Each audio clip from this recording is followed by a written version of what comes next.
Hey guys, Kevin here with your KevCAM tip of the day today.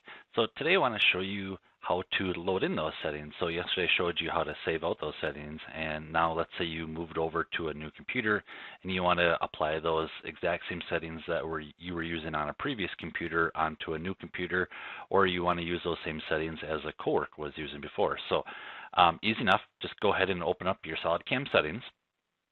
Go ahead and hit the load settings from a file button down at the bottom right here.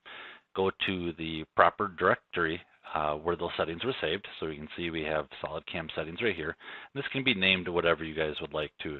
So maybe you want to personalize it more, but for this specific one, we'll just use SolidCAM settings, and then we can just hit open.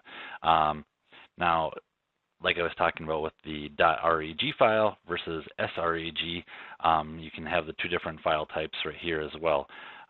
So what we can do is just copy over the SolidCAM settings only right here, hit open.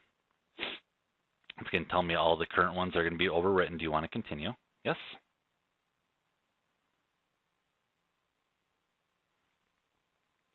And now our settings have all been applied. So carrying over those settings will be much easier.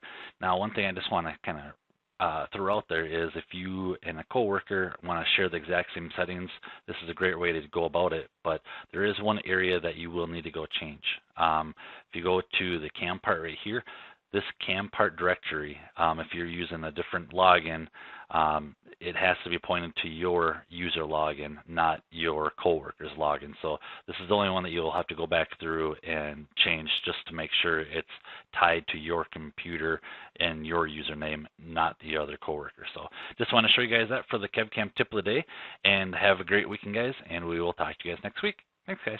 Bye-bye.